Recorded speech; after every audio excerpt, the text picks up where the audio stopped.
बहुत स्वागत करता हूं हमारे इस नए वीडियो में। दोस्तों, 1 अक्टूबर तक सुप्रीम कोर्ट ने बुलडोजर की कार्रवाई पर रोक लगाई थी। उसके बावजूद मध्य प्रदेश में बुलडोजर चलाया गया।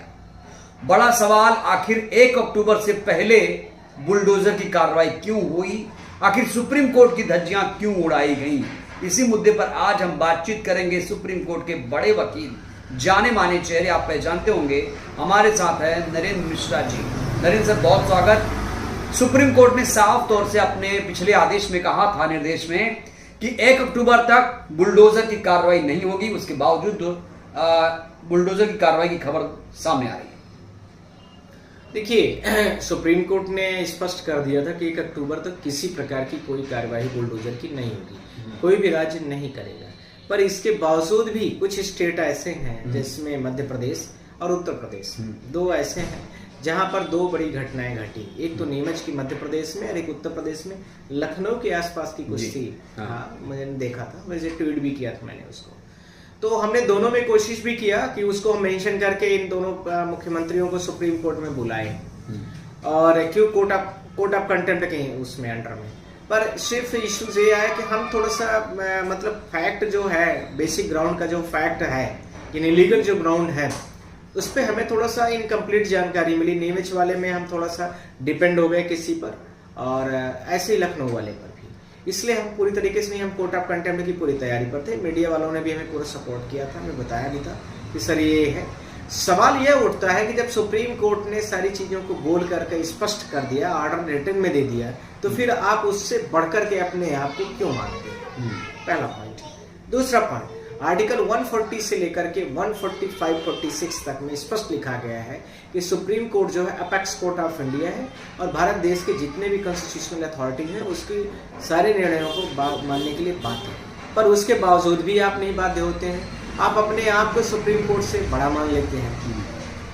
दूसरा पॉइंट इसमें था, आर्टिकल 19 और आर्टिकल 21 में जो स्पष्ट तरीके से कहा गया कि मानव को दैहिक स्वतंत्रताएं दी गई है, उस स्वतंत्रता को भी आप प्रभावित कर रहे हैं। जब सुप्रीम कोर्ट ने सारी चीजों का डायरेक्शन आपको दिया हुआ है, तो इस आर्टिकल का वायलेशन आप क्यों कर रहे हैं? पॉइंट नंबर 4 था इसके साथ में, किसी भी व्यक्ति का जो प्राइवेट और पर्सनल होती है सारी चीजें, लीगल एक्टिविटीज, उस सारी लीगल एक्टिविटीज को भी आपने कंप्लीट वायलेशन कर दिया है।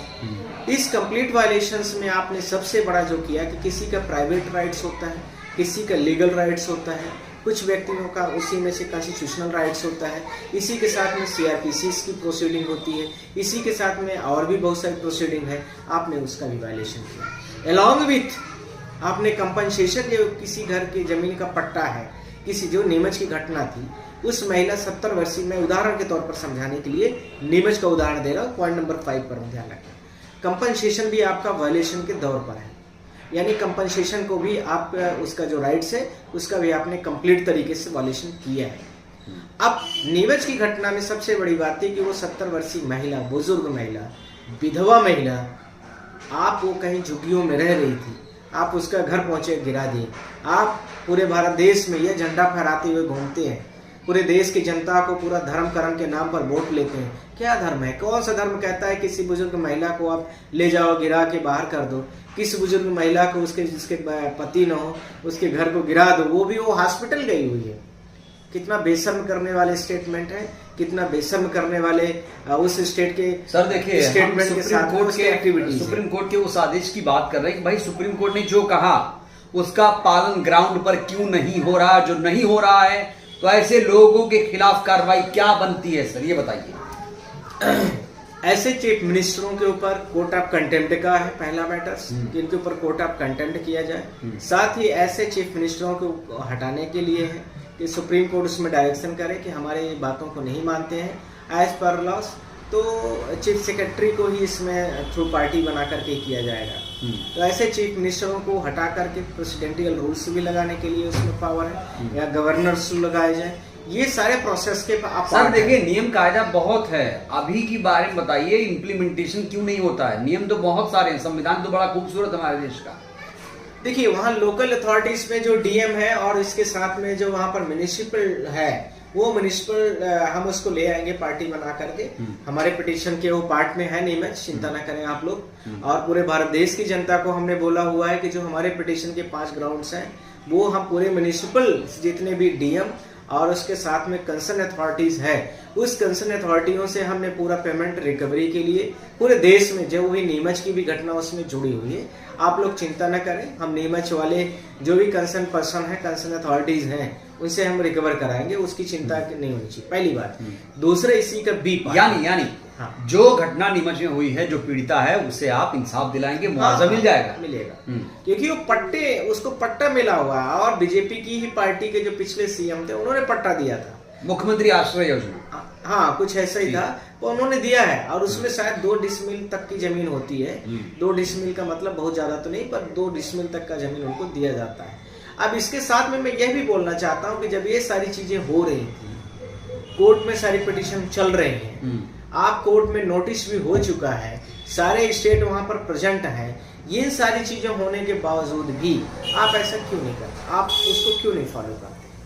ये एक बड़ा सवाल है। ये चीफ सेक्रेटरी के बिना डायरेक्शंस के ये काम नहीं हो सकता। तो हमने चीफ सेक्रेटरी से और उसके कंसर्न नीमच की जो डीएम होगा और नीमच का जो उसके साथ में नगरीय निकाय जो उनका होगा, उससे हम पूरे पैसे का रिकवर कराएंगे और उन पे एफआईआर भी रजिस्टर्ड हो। सीआरपीसी का जो प्रोसीडिंग का वायलेशन किया है उसको भी हमने। कितना बड़ा जुर्म है ये?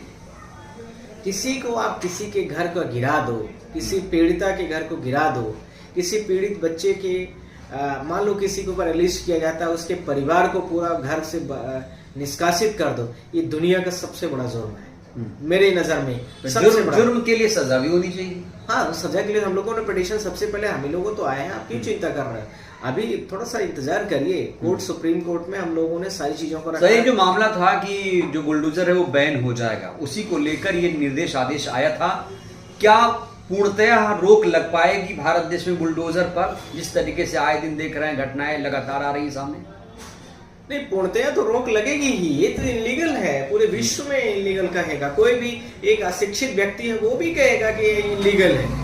और भारत देश के लोग मुझे लगता है कुछ अशिक्षित व्यक्ति से भी निर्णय नहीं ले पाते हैं। जो पुराने जमानों के भारत देश में आपने देखा होगा, यदि आपने यूपीएससी में थोड़ा बहुत पढ़ा होगा, वैदिक युग में समिति और विदत 2 शब्द होते, सभा और समिति 2 शब्द होते थे। बड़े निर्णय लेने के लिए यानी बुजुर्ग जिसमें बैठते थे उसमें सभा होती थी और एक समिति, आपको पता होगा, थोड़ा बहुत तो आपको याद भी होगा। सभा में ये पुराने जमाने के लोग, ऐसा मैं मान भी लूं कि इतने एजुकेटेड नहीं थे, तो वो भी निर्णय वही लेते थे जो 5 लोग बैठ करके कंसर्न करते थे कि लीगल है कि लीगल है। और उसी का आज नया मॉडर्न रूप करके उसी सभा का राज्यसभा बन गया, समिति को आज वो पार्लियामेंट बन गया। आज हम निर्णय नहीं ले पा रहे क्योंकि हम आज किसके निर्णय तो हुआ ना सुप्रीम कोर्ट से। निर्णय का मतलब है कि जो इलेक्टेड पर्सन है, इलेक्टेड पर्सन की मैं बात कर रहा हूँ, आप सबको पता है आज वो निर्णय नहीं हो मिल पा रहा है जो वैदिक युग में सारी चीजों को, मतलब मैं एग्जाम्पल के तौर पर बताने चाहता हूँ आपसे। तो ये भारत देश में किस तरह का निर्णय है? भारत देश में निर्णय नहीं, अब भारत देश में पूरे भारत देश में अराजक तत्वों का बढ़ावा मिल गया है, जो शिक्षा को हटा करके बेरोजगारी के मुद्दे को हटा करके प्राइमरी स्टेज में जो अच्छे लेवल में आदमी को लिविंग स्ट्रक्चर्स की सोसाइटीज होती है उसको हटा करके 2 चीजों में पूरे देश की जनता को भिड़ा दिया है, जो कानपुर में भी आपने देखा स्टेडियम में हुआ है। बांग्लादेश के आदमी को यहाँ पर देखने आया है मैच को और उस मैच के दौरान में ही उसको लोगों ने मारा, यही बड़ा मुद्दा है। आप देखिए कितने लोगों को प्राइवेट सेक्टर से हटाया जा रहा है, कई लाखों नौकरियां कट कर दी बड़ी बड़ी कंपनियों ने, कोई बोलने वाला नहीं है पूरे भारत देश में।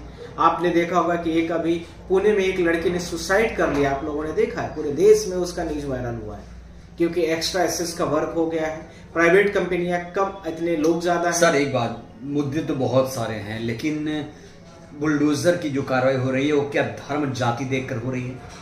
मैं वही कहना चाहता हूँ, ये सारे मुद्दे, ये सारे के सारे जो करंट रूलिंग पार्टीज है, इन सारे मुद्दों को हटा करके वो सिर्फ धर्म और जाति पर आधारित राजनीति करना चाहते हैं। ये उदाहरण के तौर पर मैंने सारे एग्जाम्पल। तो क्या मुख्यमंत्री हाजिर होंगे सुप्रीम कोर्ट में?